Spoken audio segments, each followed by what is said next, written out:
The White Pill is available now at whitepillbook.com. This episode is brought to you by Patriot Gold.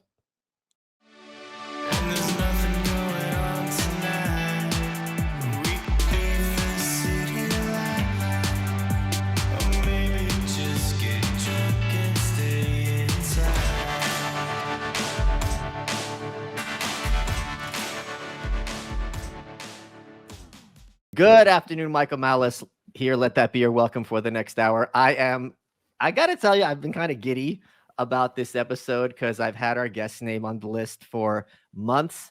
I finally got around to asking him on, and he was very gracious to be on the show. I would like to welcome Konstantin Kisin, who is the co-host of Trigonometry, and his book, An Immigrant's Love Letter to the West, was published on my birthday last year when I turned 57 years young. You are joining us from overseas. And apparently in outer space. What is that setup?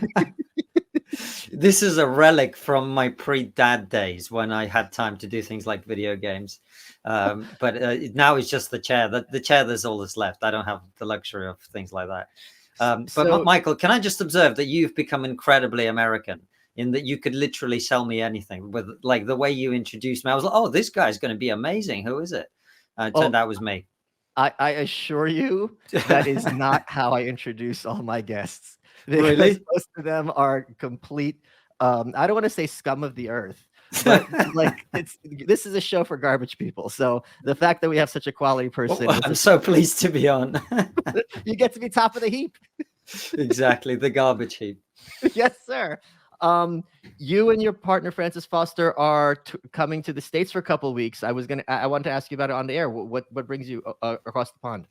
Yeah, well, we're just seeing people. We'll be doing a few things in terms of different interviews and stuff. I can't talk about some of it yet because we have this experience on trigonometry. Whenever we start announcing stuff before it happens, it always like gets pulled or something goes wrong at the last minute. So we're going to go and do stuff and then put the content out when it comes out. But, last trip to the US, first trip to the US was very productive. You'll remember the Sam Harris episode. Oh, for sure. That was fun. And, we interviewed Bill Burr and Adam Carolla and, a bunch of people. But we also didn't get a lot of people that we really wanted to have on as well. So, yeah, it's going to be a lot of fun, man. What's the trickiest part about your relationship with Francis? Because whenever you have two people working together, there's gonna be some disagreement. It doesn't have to be dramatic, but like, where do you guys not see eye to eye? That's an interesting question.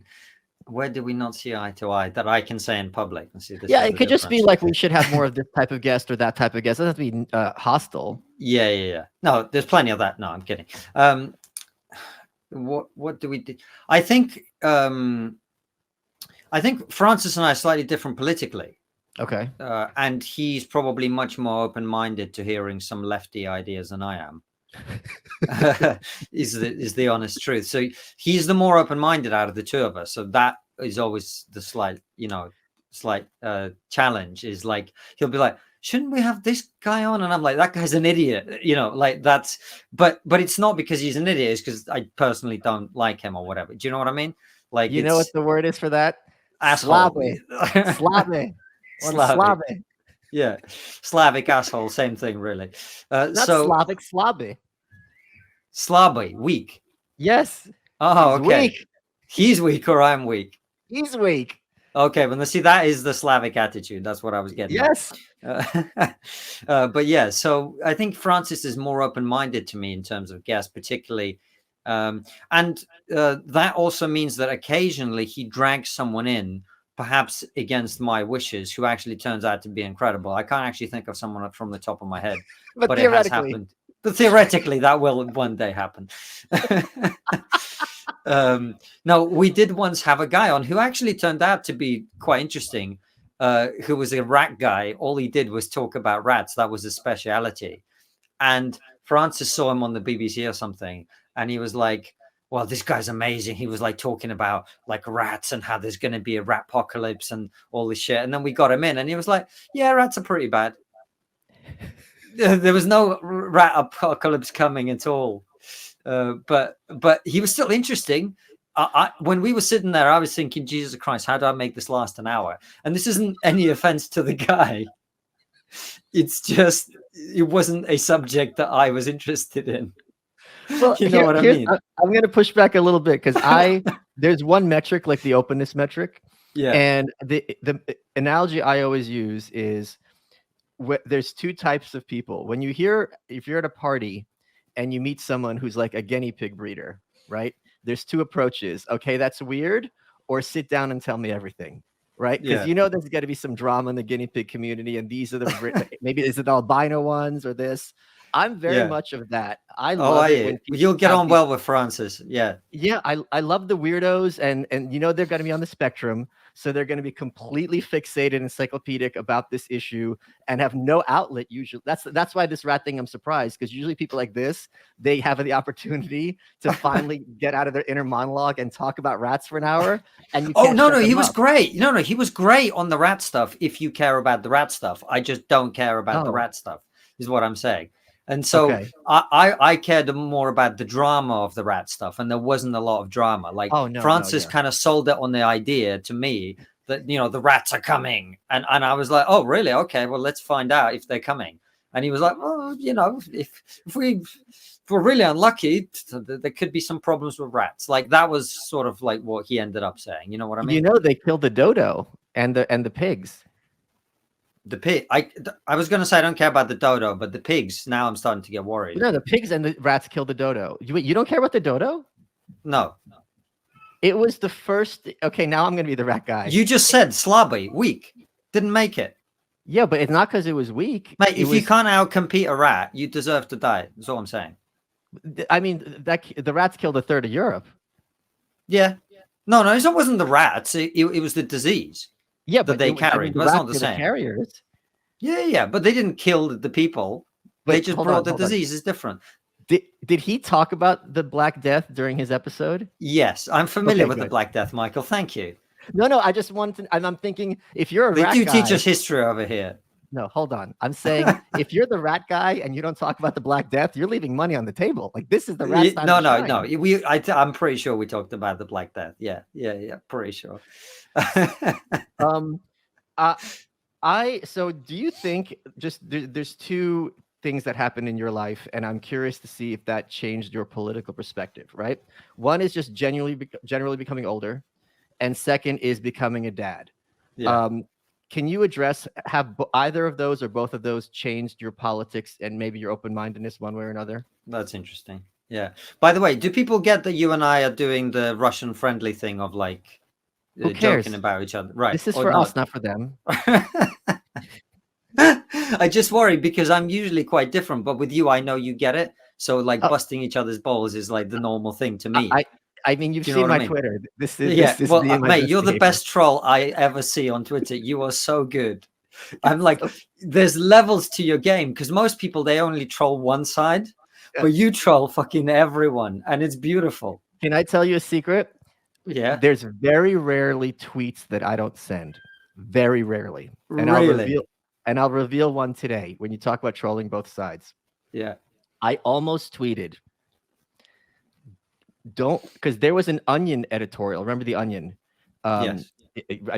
And they had an editorial. I think it was like 20 years ago when the Onion was really kind of actually edgy, and it was an op-ed written by Jean-Benet Ramsey, and it said, "Don't be sad. I'm with all the angels in heaven." And it's from her perspective about what a great time she's having right now. And you're reading this, and you're like, "Good Lord!" It's just very, very, very dark. And with her smiling little picture, I almost tweeted out because you're talking about trolling both sides. Don't worry about those kids in Tennessee. George Floyd is welcoming them to heaven right now. But I knew that it would be the end of the world if I tweeted that out. But it was typed up, and I was ready to hit send. I would like to say, for the record, I'm off camera and I'm not laughing because it's terrible. You should be ashamed. I also, this is what else I did. I tweeted out like a couple of weeks ago, Donald Trump didn't kill himself. Then I left. I'm like, all right, have fun with that one, guys. I just come back to my notifications just completely exploded. Mate, you are the best troll. You're the best troll on the internet as far as like, because you managed to like, you keep it solid. You know what I mean? You go in exactly as far as you should. And because you're trolling both sides, you can actually get away with more. I love it. Oh yeah, for sure. Yeah. So, but yeah, you, Dad. Dad and getting older. Yeah. Sorry, that's a bit of a segue. But yeah, no, I think the truth is, for me, what I'm starting to wonder is whether you really do, people on average really change their mind as much because they age, or is it because they're parents? Sure. Yeah. Because like, I don't know that my politics changed all that noticeably over time to me.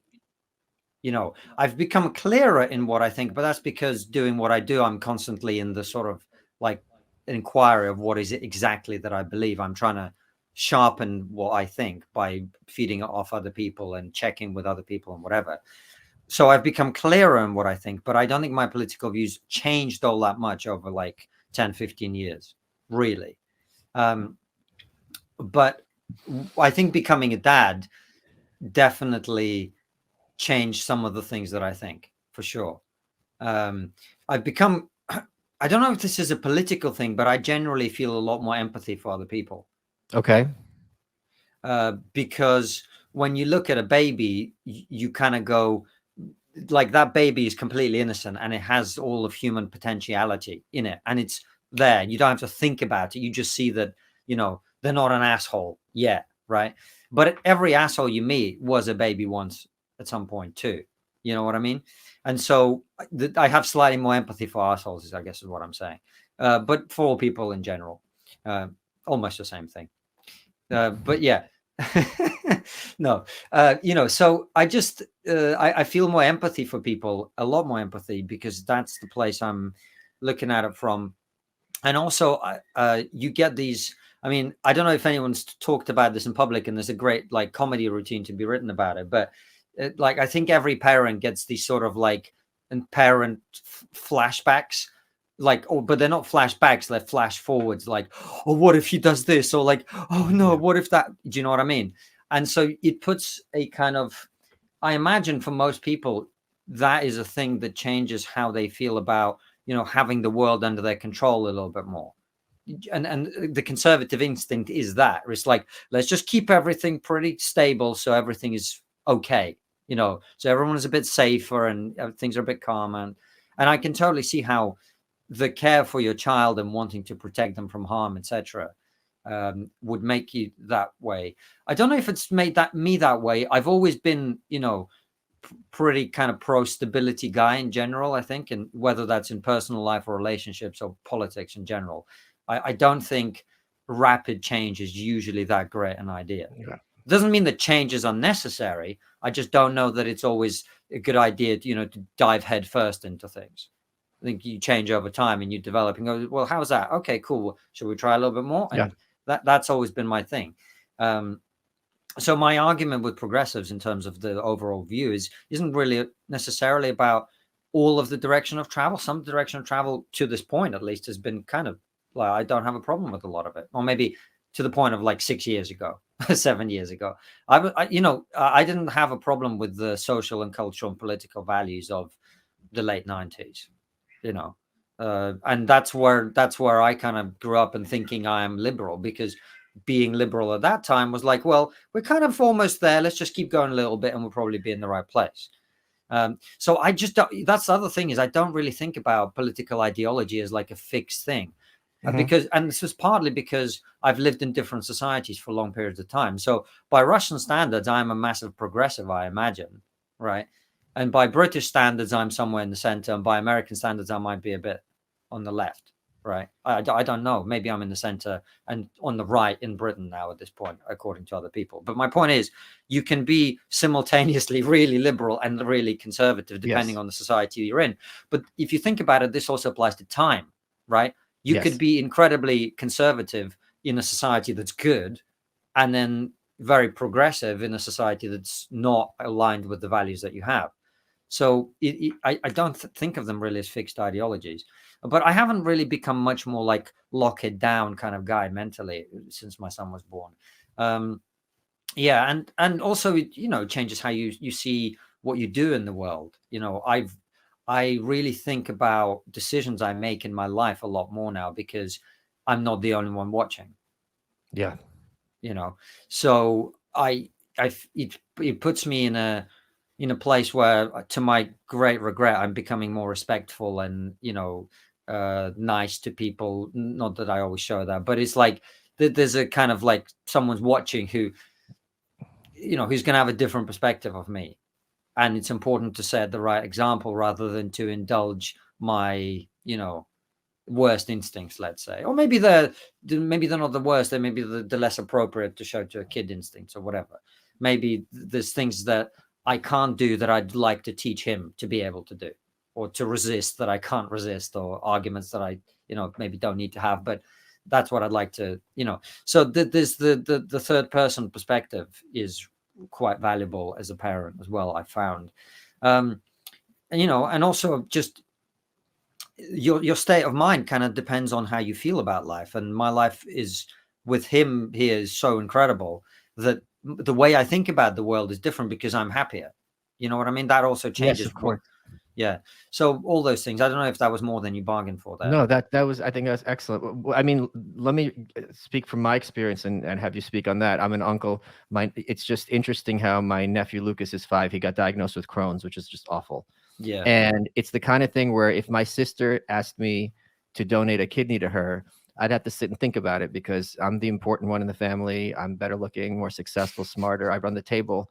But if it was a magic wand and I could get his Crohn's and he'd be fine, it wouldn't even blink. It's just, it wouldn't even be a thought. It's like, obviously you would take this illness from this kid. And it's just amazing how that's, with the sister who's an adult, fully formed human, we're going to have to sit and have a conversation. With this, it's just an obvious, like, knee-jerk response. Hello, guys. Michael Malice here, underwear model to the stars. If you want to get inside my pants, you want to wear Sheath underwear. If you go to sheathunderwear.com and use promo code Malice, Malice, you get 20% off. What's great about Sheath, and I wear them every day, is they've got this dual pouch technology because there's one pouch for one part of your male anatomy, another pouch for another part of your male anatomy. First time you try them on, you're getting all your hands in there. You're like, this is weird. And from then on, you're like, oh, this is the most comfortable underwear I will ever wear. It's got added comfort, added performance, added mobility. And there's something a little subversive about talking to someone while the whole time your underwear is cupping your junk. I'm not going to lie. I do enjoy that aspect of it. If you go to sheathunderwear.com and use promo code Malice, you get 20% off your underwear, including my underwear. That's sheathunderwear.com and use promo code Malice, Malice, for 20% off. Folks, did you know that your temperature at night can have one of the greatest impacts on your sleep quality? And if you wake up too hot or too cold, I recommend you check out Miracle Made's bed sheets. They're inspired by NASA. Miracle Made uses silver-infused fabrics and makes temperature-regulating bedding so you can sleep at the perfect temperature all night long. These fabrics were inspired by NASA. They're thermoregulating. They're designed to keep you at the perfect temperature all night long. You get better sleep every night. And because they're infused with silver, that prevents up to 99.7% of bacterial growth. They stay cleaner, fresher, 3 times longer than other sheets. No more gross odors. And they're very comfortable without the high price tag of other luxury brands. They feel as nice, if not nicer, than bed sheets used by some 5-star hotels. Stop sleeping on bacteria. Clean sheets means less bacteria to clog your pores, fewer breakouts, and other skin problems. All you got to do is go to trymiracle.com/malice to try Miracle Made sheets today. And with Mother's and Father's Day right around the corner, this is the perfect way to give someone you love the gift of better and more luxurious sleep. Not a bad idea. Save over 40%. Be sure to use the promo code Malice at checkout to save even more, and you get 3 free towels. Miracle is so confident in their product, it's backed with a 30-day money-back guarantee. If you aren't 100% satisfied, you get a full refund. Upgrade your sleep with Miracle Made. Go to trymiracle.com/malice. Use code Malice to get your free 3-piece towel set. Save 40% off. That's trymiracle.com/malice to treat yourself to a better night's sleep. Thank you, Miracle Made, for sponsoring this episode. Let's get back to the show.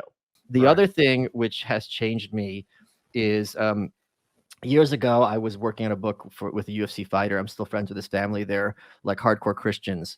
So when I hear attacks on like religious people and like people in rural areas, instead of it being abstract, there's a concrete example. And I feel much more protective because I think they are such good people that when you're making fun of them or their lifestyle, it's much more offensive to me as opposed to some vague, urban sneering.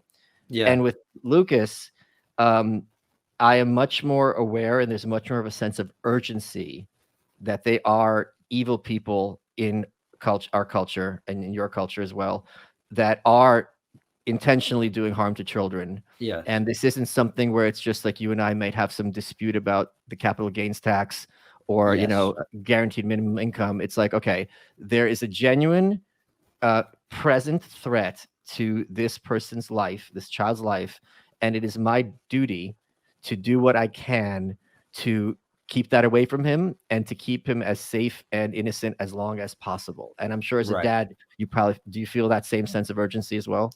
Absolutely. Now, I completely agree with you, and that sense of urgency is there. The only thing that bothers me about some of the talk, and I don't know which issue you're referring to, but one Just that broadly popped into, speaking, yeah, you know, I mean, for me, you know, the trans issue obviously popped into my head, or the sure. sexualization of children in education, and I could not be more against that shit if you made me. However, I also think, you know, parents, like, this will not be new to you and I, because I don't know, maybe this wasn't the case for you, but for me, my parents did a very good job in the Soviet Union inoculating me against the stupid and terrible ideas that were being pumped into every kid's head when I went to school in Soviet Russia, right? So the idea that, you know, kids go to school and then they instantly become that thing is a way of parents, you know, sort of, I understand the fear, but you also have like a responsibility to kind of guide your children in that world. And so while I am really concerned about that stuff, I also I don't worry about it on a personal level as much, just because I think if you look, this is, you know, touch wood and all of that. But generally speaking, I just know from my own experience that my parents, with whom I disagreed about many things and didn't get on at times and whatever, they nonetheless were able to inoculate me against the obvious bullshit that the society we lived in at the time was telling you was great and perfect and brilliant, and everybody should do this, and everybody should you know, tell on their neighbor for saying the wrong thing, and everybody should do other things that you know, that people were doing in that society that were not good morally, not even forget about politics, just morally not good. And likewise, you know, in terms of political indoctrination, they were able to keep me away from that for, you know, there was never any chance of me becoming a communist. Do you know what I mean? Right. And so for me, like at the societal level, we absolutely have to resist some of these things. And I feel very strongly, and you're right, more strongly since becoming a dad about those things than I did before. But I also think at the end of the day, the best thing is to teach them personal responsibility and to take personal responsibility to the extent that you can. I'm not saying everyone always can, just saying that is a focus in my mind as well, is like, rather than, you know, focusing on, you know, making sure the school, I mean, yes, you want to make sure the school isn't doing stupid crap, but also you have to look after your kids, and mentally as well as just, you know, and, you know, giving them food, you got to feed the mind too. So there's a good thing that I learned from my dad and a very bad thing. And I'm curious to see if you had similar experiences, if this is just common or if he was just, you know, in certain contexts, the putz. Yeah. The good thing, and this precedes politics, I was taught, I think in kindergarten even, my dad's very, very cynical. And he made it very clear to me that just because someone's in the front of the room, that doesn't mean this person is impressive. That very often this teacher who has their ideas is just an idiot, but you have to be painfully aware they have power over you. But at the end of the day, this is not someone who you should defer to in terms of adopting their opinion as your own, that they're often a buffoon.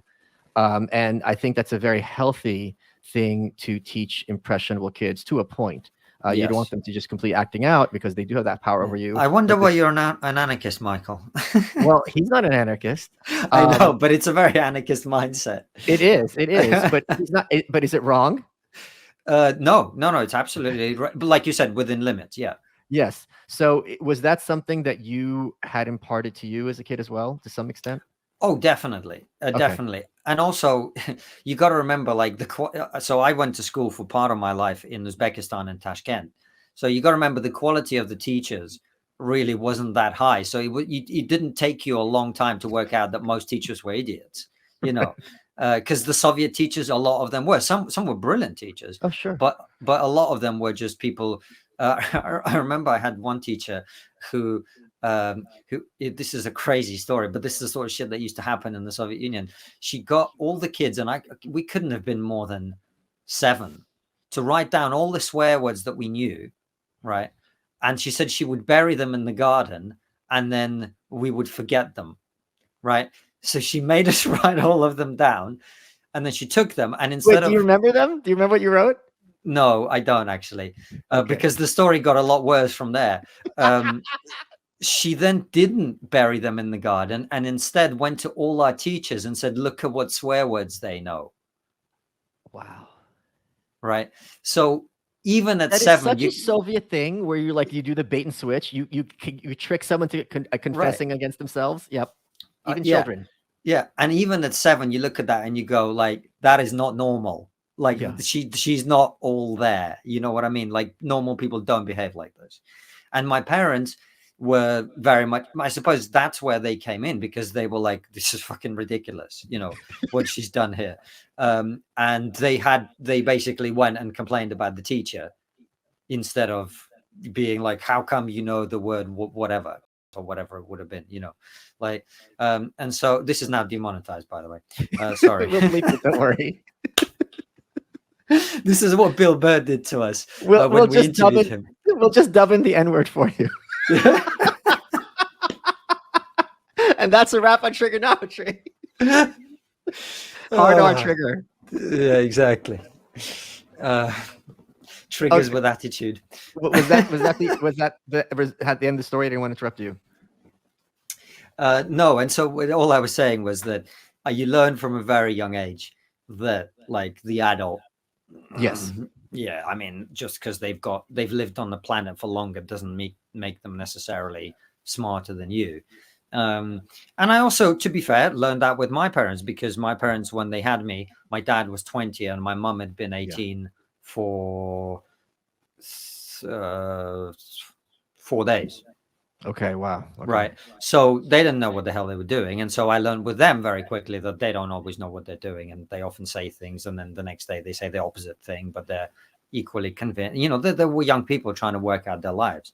So I kind of always had a healthy, perhaps sometimes during teenage years, unhealthy disrespect for authority. But I always kept it kind of within the system. I never sort of became like someone who like did street fighting or whatever. I just, you know, I knew how to piss off my teachers enough not to get kicked out of the school, but enough to give myself the moral satisfaction of doing it. I can't relate to that. So perhaps in teenage years it was unhealthy, but I think, you know, I'm not even that contrarian anymore. I don't mind saying the thing that people don't. You know, people are like, oh, let's not say it. Well, it's fucking true. So let's say it. Why don't we say it? Because it is true. And maybe we should talk about these things that you're slightly uncomfortable talking about, because if we talk about them, we might actually get towards a better solution instead of all sort of hiding from that inability to have an honest conversation. You know, I think that's a more healthy place that I've landed with it. As a teenager, probably not so much. I think I've surprised many teachers to where I've got to in life. Something which I found very pernicious in the Soviet mindset, and I've talked about this with my favorite robot, Lex Friedman, is there was a show here in America called Russian Dolls, which was a ripoff of Jersey Shore, but basically of Brighton Beach, which is the Russian Jewish neighborhood in Brooklyn. And it's one of those scenes. The show's terrible, but there's this one scene where it just like a knife to the heart. I'm like, holy crap, it's not just me. So there was this girl, and she was in college, and she had like 7 different majors. She didn't know what she wanted to do. And she took an aptitude test, and it said her skills suit her, or personality suits her to be a lawyer. And she's like, holy crap, you know, this actually makes sense. You know, I enjoyed my pre-law classes. I finally have some guidance, some direction. You know, this is what I'm going to try to do. And the scene is in a hair salon, or they're getting manicure with the nails with the mom. And she goes, Mom, I want to sit here. I have big news. What's the big news? And she goes, I figured out what major I'm going to do, what I want to do with my life. I'm going to go to law school. And the first thing the mom says, how are you going to pay for it? And that, to me, still, if you're just telling this story, gets me to a state of rage, because whenever there's any kind of hope or goal, at least with my family, the immediate reaction is to pop the balloon or pull the rug out, or to find a problem, as opposed to be encouraging. And the Yeah. example I always give to kids to teach them to be hopeful in a realistic and objective way, I say, go to any bookstore if you want to be an author and look at those shelves and look at those terrible, terrible books. That could be you. You could be that shitty, mediocre writer, right? But when you put it Right. in terms like that, all of a sudden it's like you don't have to be Steinbeck or some great world-changing author. You could be a C+ author, and that's still an amazing, enormous accomplishment. But the Russian approach is always, why do you think you're going to be a writer? Who's going to read what, it's just always finding problems. Was that your experience as well? You know what? As you were talking there, my approach is totally different to both of those, actually, Okay. because my thing is, like I've always wanted to be excellent. Now, I'm not saying I've always been excellent, but I'm saying I've always wanted to be excellent. And so, for example, my book, it's a Sunday Times bestseller. I'm very happy with it, but I'm not actually. I know it could have been better. Okay. And I know how I could have made it better. I don't know if you caught my speech at the Oxford Union. It's done a Yes, lot of, our buddy Apollo showed it to me. Yep. yeah. And that's done like huge numbers on the internet. It's getting fucking retweeted left, right, and center. I watched that and I'm like, I need to improve this. I need to change this. This could have been better. That could have been better. So my attitude has always been to really seek to be as good at something as I possibly can be. And so I've never, like, if you'd said that to me, your motivational model, I would be like, this isn't my thing. If I'm only going to be mediocre at this thing. Now, look, out of everyone who writes, being a mediocre writer is genuinely good. You're probably in the top 5% of people that have ever, written. But I think that, certainly I believe that for every person, there's a thing that they can do that they're going to be incredible at. And I've always been looking for that. Everyone has the capacity to be incredible. Yeah, it's something. Yeah, it's something. Sure. Let me back up a little bit. What I was asking was your with your folks. Yeah. If you told them, "Hey, I'm going to be an author," no, I understand. Was their reaction to be encouraging, or was it more the reaction I had? It was, well, that's what I'm saying. It was neither, right? Okay. Because it was encouraging, but it was also quite pragmatic. So it would be more like, well, if you want to do this, you're going to need money. So how are you going to make it? Okay. Like there was that added step to it. Do you see what I mean? So there was a pragmatism to the approach, which is like, look, like life's tough and things are difficult. But if you want to do something, there's a way to do it. But is it really worth it? That was kind of always for me that I took away from that, which is why I made the point about being excellent, right? Okay. Like if to be good at anything takes a lot of work and a lot of time, right? So if you're going to be doing something that you're like, this is how I feel about it anyway. If I'm going to be doing something that I'm just mediocre at, I don't want to spend my time doing that. I want to find the thing that I'm really good at and focus on getting better at that. You know what I mean? Okay.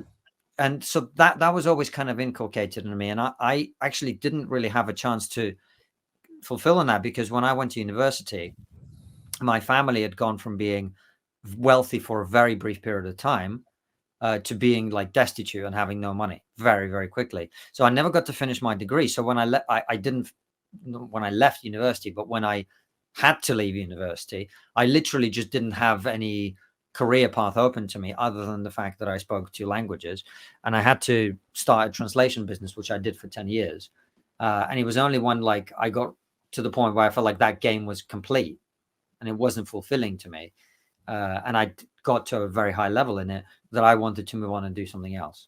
But anyway, this is a long way of saying is like, to me, the motivation was, it was coming from a, like it wasn't the sort of like modern American, like, oh, you want to be the president? Oh, of course you can. Yeah, go for it. Right. It wasn't like that at all, for sure.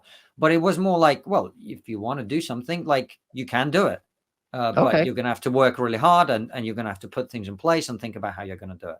So it was a kind of halfway between the two, I suppose. So, okay, you had it better than I did then. Yeah, sorry. I'm glad you did. I wouldn't wish that on other people, to be honest. Yeah. Before we get on to the next topic, I do want to take a second, talk about Patriot Gold. If you've been on the fence about buying gold and silver, have you seen what's going on? Silicon Valley Bank collapsed. Government's having to bail them out with our taxpayer money. Saudi Arabia is meeting with China to accept the yuan for oil purchases. Is the end of the petrodollar? I don't know. Xi Jinping is meeting with Putin in Russia. And behind the scenes, while we aren't paying attention, MasterCard, Citigroup, and other global banking giants have started a digital dollar pilot, what they call Biden bucks. Biden's fast-tracked this development. What does that mean? That means that the Fed will be able to monitor every transaction and devalue purchasing power even more. You know where else they have digital money? China. China's digital currency helps the CCP punish or coerce citizens with their social credit system. And if a citizen commits even a minor infraction, they can be blacklisted from traveling, going to restaurants, renting a home, having insurance. You don't think that could happen here? According to Bloomberg, the world is in the midst of a macroeconomic reset, and the shining star is gold, which may be your best protection against all these mega threats. The Wall Street Journal has stated that gold prices may be headed for record highs this year. So call the proud Americans of the Patriot Gold Group today before it's too late. Mention my name, Michael Malice, and you'll always get best-in-class service from Patriots, protecting Patriots. Patriot Gold Group has the no-fee for life IRA, where your IRA or 401k can be in physical gold or silver, and you may be eligible for the no-fee for life IRA and qualifying rollovers. All you got to do is call 888-505-9845 to get a free investor guide, or go to malicegold.com. It's easy. Patriot Gold Group is Consumer Affairs' top-rated gold IRA dealer 6 years in a row. So call 888-505-9845 or go to malicegold.com to protect your assets and secure your future. Let's get back to the show. I'm just kind of taken aback by your view that everyone is capable of excellence in something. Yeah, I don't understand that at all, because if you walk around outside and you interact with some of these people, there's no one there. There's I'm not joking at all. I feel like there's no. This is a very Soviet way of looking at it, by the way. Sure, possibly, because you're prioritizing intellect over other things. No, I'm just saying intellect would probably be, in a sense, the easiest way, because athleticism is something where there's a strong genetic component, right? So that already, a lot of people are going to be knocked off from there. Sure. In terms of artistry, that I don't know if that has a genetic component, but it certainly has a certain mindset. Like, not everyone could be a great interior designer, and I'm not begrudging interior design, but like, there's some people, you walk in their house, you're like, holy crap, 100%. Museum. Yeah. So I've met like no shortage of people who have no good qualities at all, let alone excellence. I'm just stunned by your no good qualities at all. Nothing. There's nothing special about them. They will have as much effect on the earth as any butterfly or cow. Yeah, sure, but it's not the purpose of everyone's life to have an impact on the earth. For some people, it may be just the contribution they make to their family. They make they're excellent as a mother, or I agree, but I don't think everyone has that capacity to be an excellent mother. I think a lot of people. No. I think a lot of people don't have the capacity to be an excellent parent, but they have other capacities that they could do. Some guy could be pretty intellectually undeveloped, but be great at fighting in a cage and make money 100%. In the UFC or whatever, right? And look, by the way, I think I should preface this, because I'm rapidly thinking of counter examples to my own point, that that to some extent, what I mean by that is the belief is I always make the distinction between accurate beliefs and useful beliefs, right? There's a belief that's useful to tell yourself without thinking of the outliers necessarily, where it's like, okay, you not like everyone, but you, the guy in the mirror, can be excellent, right? So go out and find that thing you're excellent. And maybe in the pursuit of that, I'm going to find out that I'm above average, right? But the belief that I can be excellent at something is going to put me in positions to look for that. And therefore, there's a high chance of probability that I will find something that I'm excellent at, right? That's more the way that I mean it. And there are a lot of beliefs like that I think are useful to have without necessarily believing them to the last decimal point of 99.9%. Do you know what I mean? There's not that all people can be excellent. It's more like, it's useful to tell yourself that, so you pursue whatever it is that you would otherwise pursue. You wouldn't otherwise pursue. But I do think it's a useful belief, and for most people, it's true. There's something that most people are going to be excellent at. A lot of it isn't going to involve being successful by the metrics of the society we live in. Right. Oh no, if someone is just an amazing handyman And Yeah. no one's gonna know who he is. And but like in Yeah. his town, the guy can do anything. That guy Yeah. is excellent. He's an Yeah. awesome, heroic Yeah. figure in my eyes.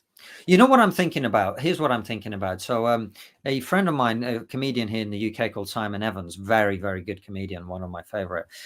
He wrote a very moving story about his dad, who basically he was a guy that went to work, and his work wasn't meaningful to him. He wasn't creating anything, wasn't making any impact on the world, but he loved World War II plane models. Sure. Okay. And he like knew everything about them. That's the sort of thing I mean.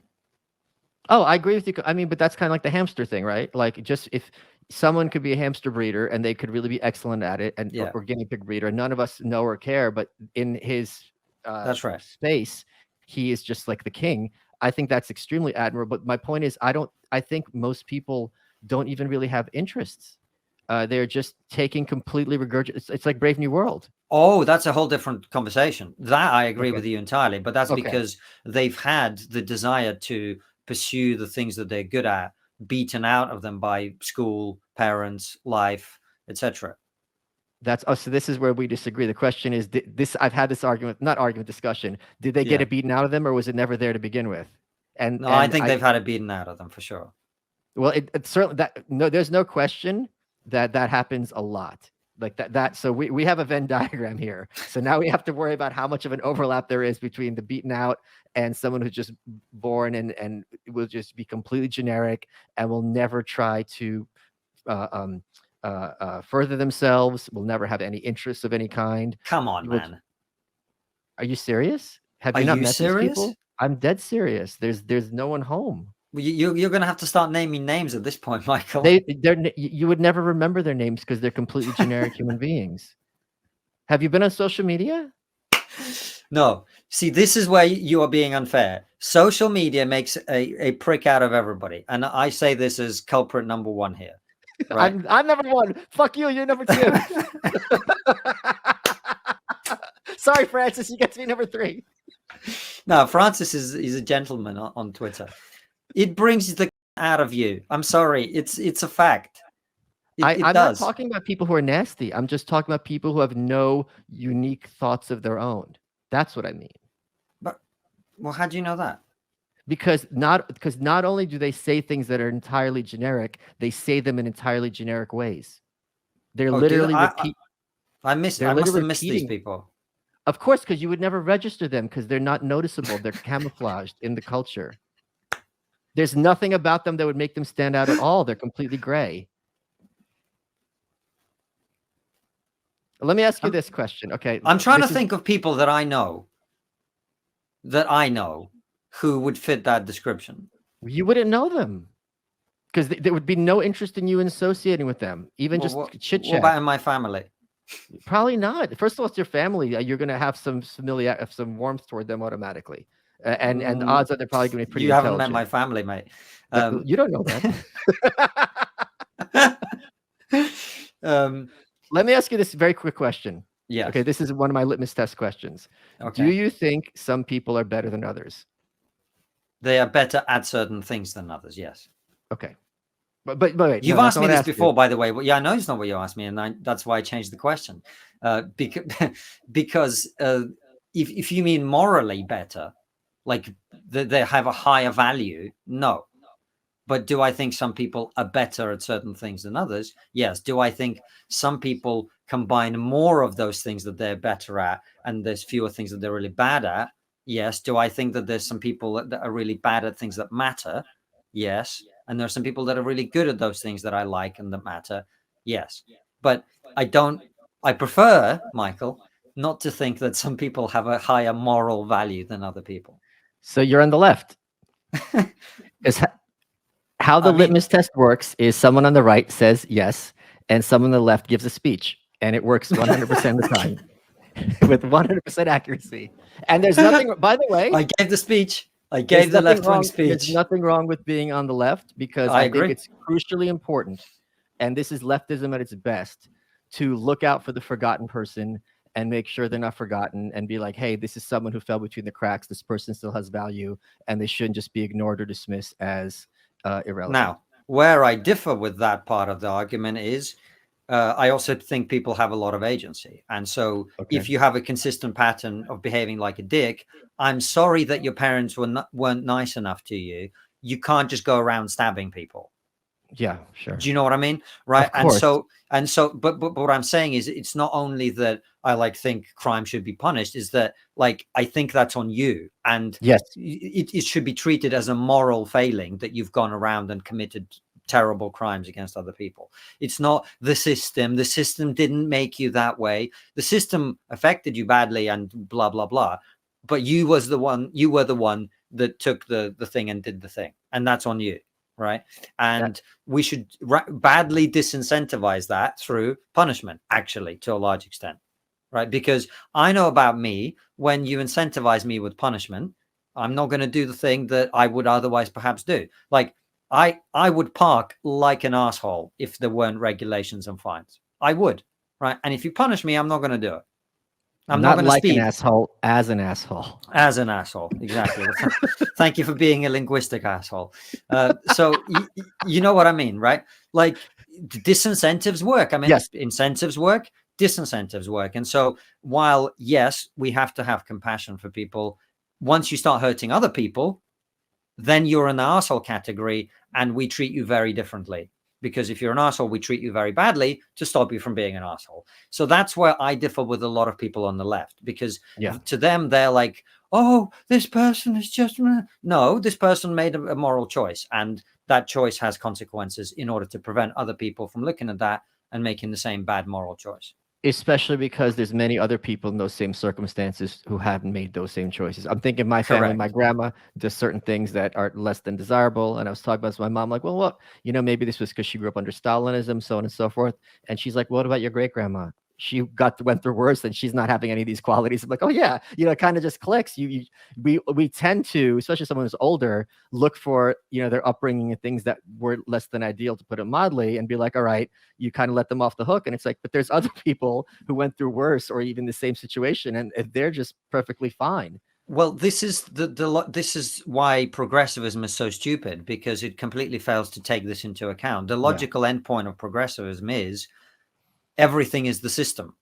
We are born perfect and equally capable, and then we get put into the system, and it goes, oh, you're from here and your skin color is this. Okay, you get fucked. And oh, you're from here, your skin color is this. You get bonus privileges. And it's a lot more complicated than that. And a lot of it has to do with personal choice, the choices that people make, the choices that your parents made with you, all of that stuff. You get to make choices about how to respond to life events, etc. And that's kind of where probably I agree a lot with the conservatives, because I believe that moral values are important and they should be passed down. And we need a society. Maybe this is why I disagree with you. I don't know. But this is always kind of my thing with the anarchism stuff, is we need a society which provides some guidance and structure about how people ought to behave. Anarchism provides that structure far better than the state. I don't disagree with you in the slightest. Okay. Because when you have some sort of competition, as opposed to a government know-it-all mandating, moral code, it's going to be much. If I sit you down and persuade you, hey, this is the right approach to do it, the reason and incentives, it sticks much more in your mind than I'm only doing this because the cop is looking over my shoulder. Right. No, that makes sense. And in fact, for most people, there are some people for whom it's not true, but for most people, a positive incentive is something they're not even particularly going to notice. If you just incentivize and disincentivize certain behavior, most people, the vast majority of people, are going to stick to that simply because it's kind of the norm of society. And I guess that's all I'm talking about. I think everyone listening to this has had an opportunity where they're at Walmart or something else where they could have stolen a candy bar and gotten away with it, and it would never enter their head. It's just I don't want, just simply because I don't want to be that person who's I'm stealing, what am I? I'm stealing candy bars. Exactly. And even though it's $2, the cost is so much higher morally than that candy bar. But this is what I'm saying. The progressive mindset is, yes, you only did that because you haven't, been badly affected by the system. Right. You're not starving and poor and you didn't have a this or you didn't have a that when you were growing up, and we must make excuses for you. But what you and I know is that is a moral choice for a lot of people. They see the candy bar and they could potentially take it, but they don't. Right. So what is it that other people are not doing to also not make that decision? That's all I'm And saying. kind of the cul-de-sac dead end of this is the whole teach men not to rape thing. You know, this kind of idea that like there are these men who would even enter their head to forcibly do that to someone else, and then you're gonna have some kind of whiteboard. They'd be like, oh, slow down. This is making a lot of sense to me. Yeah. What? Wait, I shouldn't rape? Wait, really? Yeah. What? No one's ever told me that before. I just thought it was normal. I was like, why isn't everyone doing this? If it's so bad, why does it feel good? Like, it's like, what are you talking too about? far? You're saying, are you yelling stop? I do not consent to this exchange. Your Welcome is brought to you by Progressive Insurance. Now, most of you listening right now are probably multitasking. Yep, while you're listening to me talk, you're probably also driving, cleaning, exercising, maybe even grocery shopping. But if you're not in some kind of moving vehicle, there's something else you could be doing right now, which is getting an auto quote from Progressive Insurance. It's easy. You can save money by doing it right from your phone.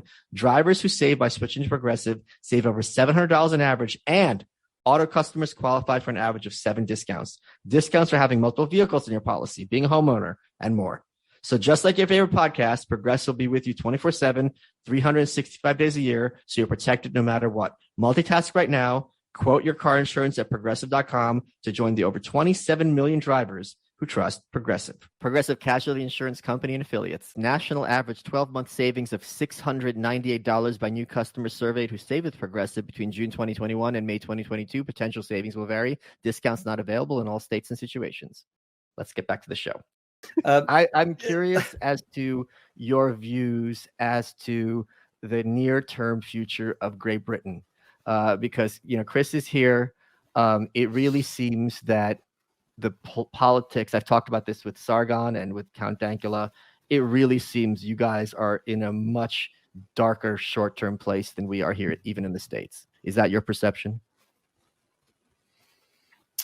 I think we're both in a dark place in different ways. There's just issues on which we make better progress than you guys in terms of the culture stuff, if that's what we're talking about, and the politics of it.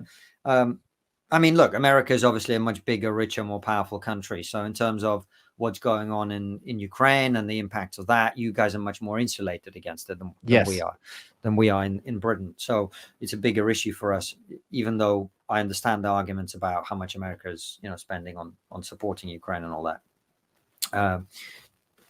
Now, in terms of the culture stuff, we have a problem, particularly when it comes to free speech. That's an issue because we have laws about speech. Yeah. Right. So it is an offense to be grossly offensive, as in a criminal offense.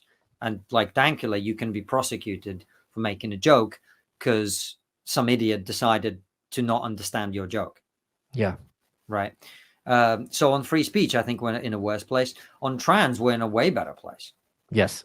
Right. So you guys, this is the, I was having a back and forth with Dave, the libertarian Dave Smith. Guy.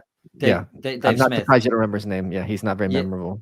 Him and I were having an exchange on Twitter. See, you threw me. Now I don't remember what I was going to say. Nothing he says is ever memorable. That's not on me. That's on Dave. Comedian. Tell me one time you made someone laugh. It'll never happen. I've never seen a stand-up. I'm sure he's very good, Michael. Why? I genuinely haven't seen. You're not sure. There's no way you're sure. I genuinely haven't seen a stand-up. But the reason I'm acting awkward is I'm still trying to remember my fucking point that you completely derailed for me. What was I saying?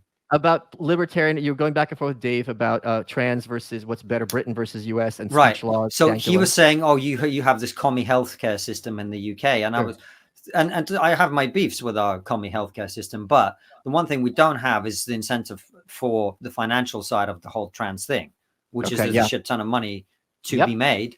And look, if you're fucking, the market will provide with the human beings and their infinite wisdom are best consumers to make decisions to purchase things for themselves, and the market is this morally pure inert thing that provides the solution to everybody's wishes, right?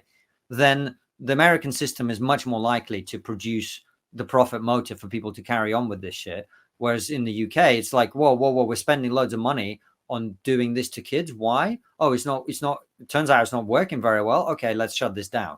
And so we are making a lot more progress on that issue. And it's also not bipartisan here in the stupid ways that conservatives in America are trying to make it, right? Because the more people scream the libs are transing the kids, it becomes a conservatives versus Democrats issue. And then you've lost half the fucking country for no reason. You didn't need to shout about the libs. You could have just said, they are transing the kids, let's stop it. And then you can get 80, 90, 100% of the country behind your thing.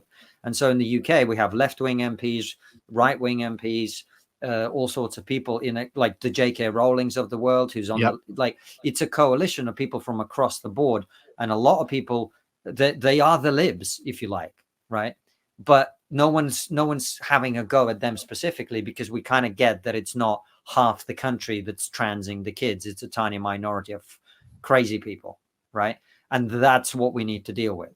And a lot of it isn't to do with the evil libs trying to trans your kids. It's because, you know, this ideology got infiltrated and no one had the balls to say anything. And before they knew it, things got out of hand. And now they're waking up, right? And so I feel like on that particular issue, we're way ahead of America, and will be for a long time, because it's not a it's a bipartisan issue to actually start to think about it and deal with it properly. You know, so on that issue, I also think, look, we may disagree about this, but in terms of politics, I always think it's a good thing we don't have guns here, right? Okay. Just because if shit goes bad, you know, I understand the counter argument, which is if shit goes really bad, you need the guns.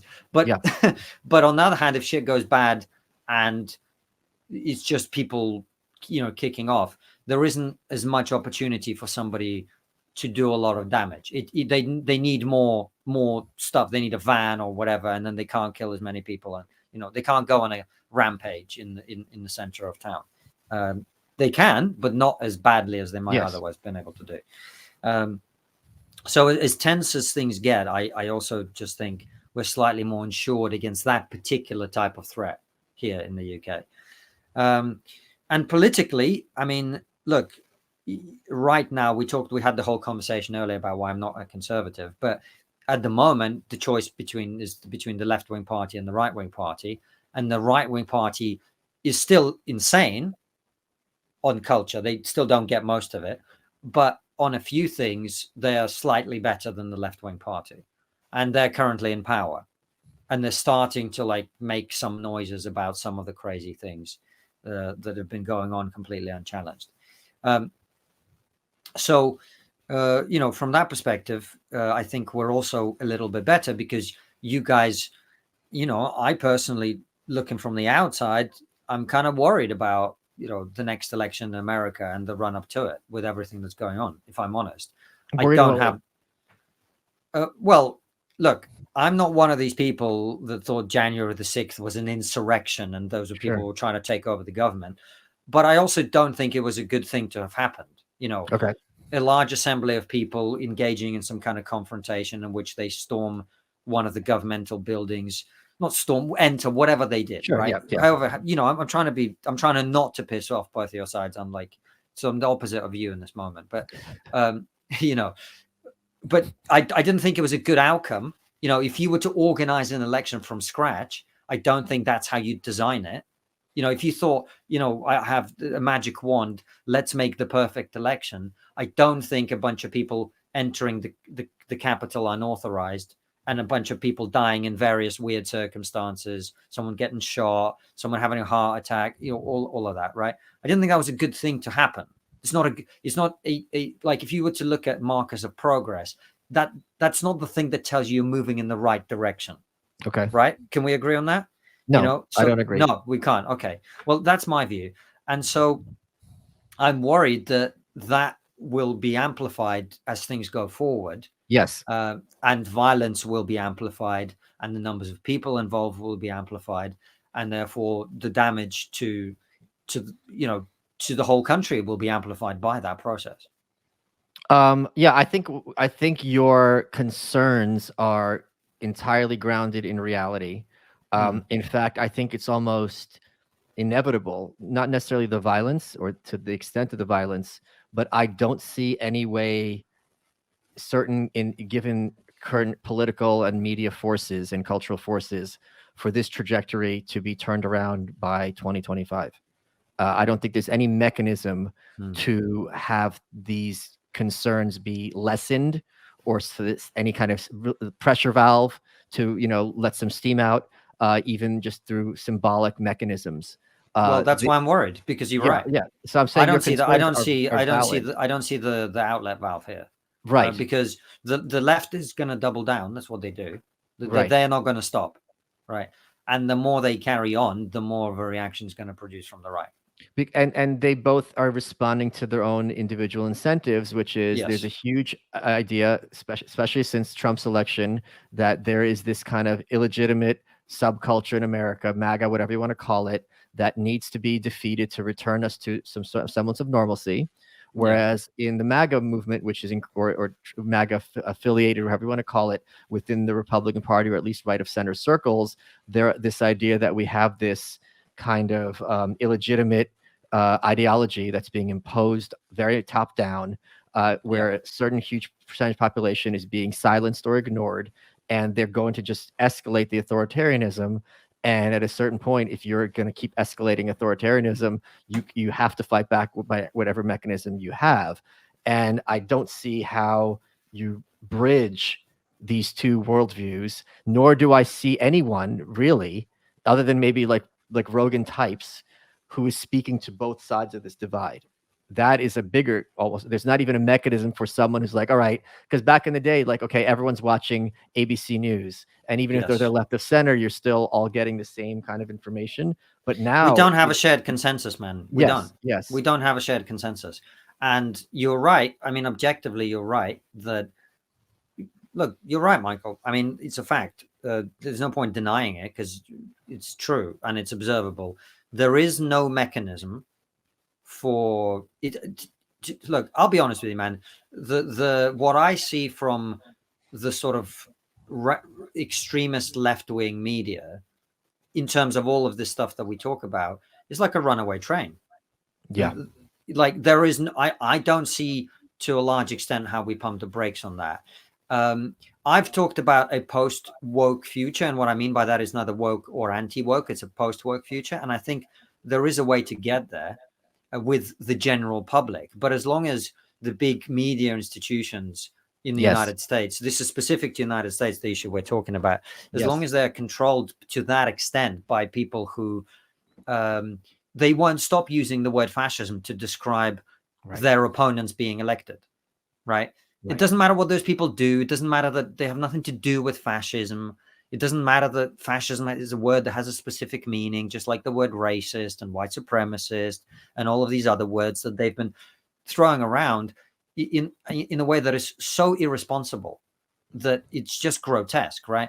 But then they're not going to stop. They're not going to go, oh, Joe Rogan, he's not a far right or whatever he is anymore.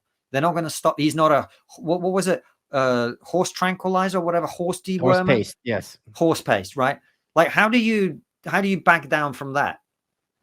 Well, you double down. They double down. They said, well, we didn't say it was only horse paste. It's like, well, why are you identifying as that? Why didn't you call it cat paste or dog paste? Because it's used for other things as well. As the impression you would have gotten is that he went in with a trench coat to a veterinarian, stole a tube, and just administered himself exclusively under no medical advisement. It was completely disingenuous. So in the UK, I feel like the extreme left and extreme right are far less represented in the media dialogue. Okay. We have a much more, everything's clustered much more around the center. Like, I'll give you, I mean, Francis and I, every time we do a Raw show, which is our comedy shows, we do 3 of those a week on our live streams. We always look for what we call, I'm sorry for the language, the Guardian article, right? Because there's always one. Yes. Right. Yes. There's always one, right? Yes. And I have to say, it's kind of getting harder. Oh. It's getting like we're sitting around going, whoa, the Guardian haven't done one today. Interesting. Every now and again. Like there isn't always an article about how, buildings are phallic symbols of men's patriarchy. Right. I'm quoting, by the way, that's not a made-up article. That's an actual article in the Guardian. Good Lord, okay. Like that doesn't happen every day anymore. It's every other day now. So wait, what would they want the building to be? This big gap in the ground? Like what is the opposite of a phallic building? These people don't understand men or women, mate. Okay. It's just I almost think, like, I wonder what these people are going to do once ChatGPT really takes over, because ChatGPT could write a much better woke article than they do. Oh yeah, for sure.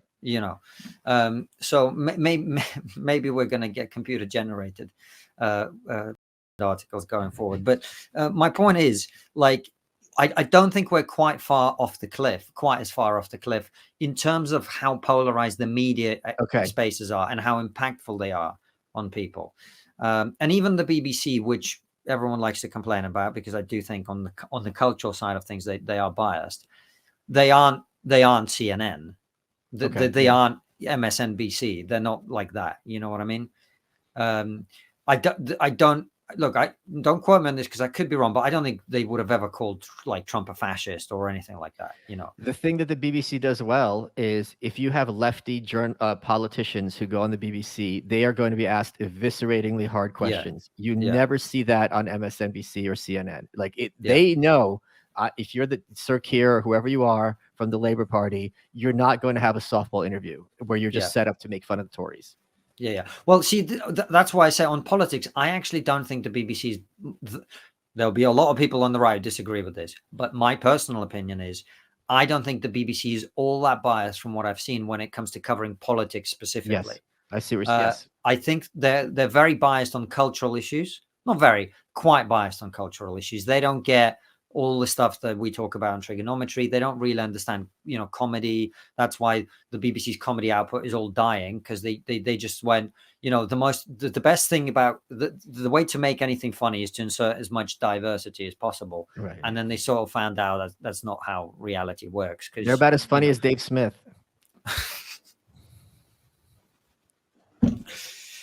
And oh, look, not the first time Dave Smith made someone laugh. What are you trying to do to me? Mate, I have so many enemies for reasons like this. Dave, I'd like you to know I'm not saying you are funny. I'm just saying I don't know. Okay. Of course you're not saying he's funny. You're not a liar.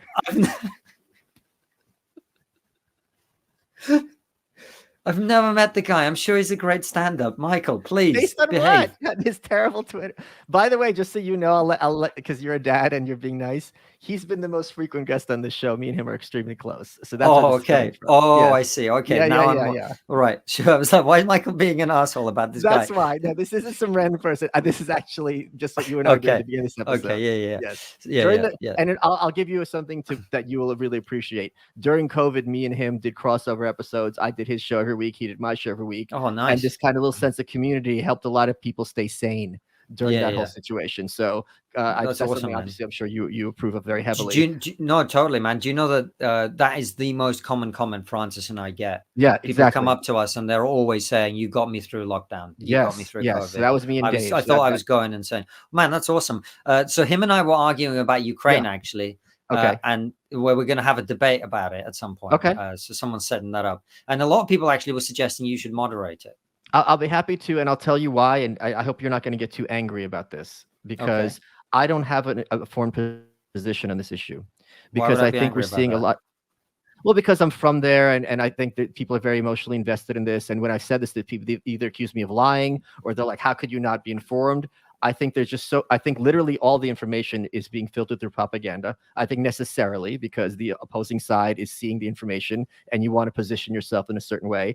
I don't think we have any idea what pressures Zelensky is under from the West, because it might be that he wants to be like, all right, let's just cut a deal. This costs are too high. Whereas there's a gun to the back of his head being like, you can't buckle. You got to keep this going as long as possible. And the Ukrainian people paying the price. I disagree with that. No, I'm saying as far as I know, that's a possibility. So I am very ignorant about this issue. So I'd be happy to moderate. Oh, okay, cool. Well, I'm not angry with you at all. I disagree with you though on that particular point. That's not my position. I'm just saying that's a possibility as far as I know. I'm happy to be disavowed of that possibility. Yeah, I'm happy not to disagree with a position that you think is a possibility. Okay, yeah. So I know, but the thing is, but I don't get angry with you about it. No, it's okay. Yeah, people have been like, how dare, because what you and I have found, I'm sure you found this as well on social media. Instead of listening to what you're saying, there's a huge movement. That's not the right word. Where people are just interested in finding out if you're in group or out group before they listen to you any further. So they need that litmus test. What do you stand on this? Well, if it's the wrong answer, I'm not going to listen to anything else you have to say. Even if the answer is I don't know, that's not good enough. You have to know. It's like racism. Not only do you have to be racist, anti-racist, you have to think it's as much of an urgent concern as I do, or you're on the other side. No. I don't think that at all. What I do, well, not do, but have got angry about is not that position at all. The position I get angry about is people who genuinely have no fucking idea what they're talking about. Oh yeah. But they saw a video on YouTube. Yes. And now they're breaking it down for you on Twitter, like fucking foreign policy experts. Right. Didn't know where Ukraine was on the map. Never been there. Don't speak Russian. Don't understand the context. Didn't know the war first started in 2014 or anything to do with anything. They watched one John Mearsheimer lecture and now they're fucking experts. That's John what Oliver I get. For us. Yeah. Right. Yeah. So, you know, that pisses me off. Yeah, of course. But no, I wouldn't get pissed off for you for not having Michael. More people need to not have an opinion about things they don't understand. Please. And can we start a fucking movement of people who don't say anything about things they don't understand? I'll happily join. There's lots of things I don't understand, and I never open my mouth about it. Well, there goes all my content.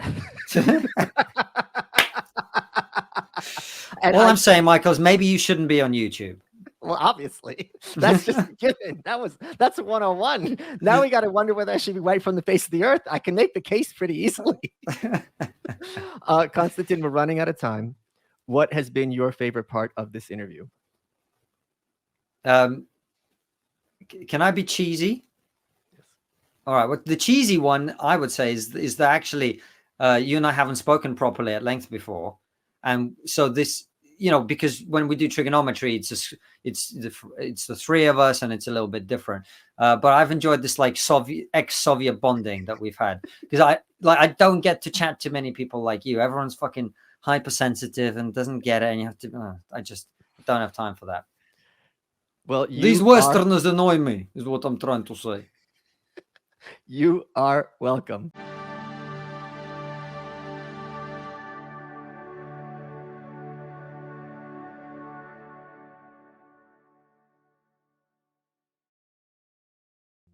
Hey, this is Adam Carolla. Let me tell you about my podcast. We do it every single day, so you can subscribe, and there'll always be a fresh one waiting for you. It's about 2 hours of topical topics, and news, and guests, and comedians, and, of course, my own vitriolic take on just about everything that's going on in the world. Plus, we get a lot of really interesting, notable people who come in. We'll get politicians, we'll get tastemakers, we'll get stand-ups, we'll get authors, we'll get pundits, we'll get, what I say? Well, I think about covers it all, celebrities as well. And we'll do some really interesting interviews with them. You can get The Adam Carolla Show wherever you download your podcast.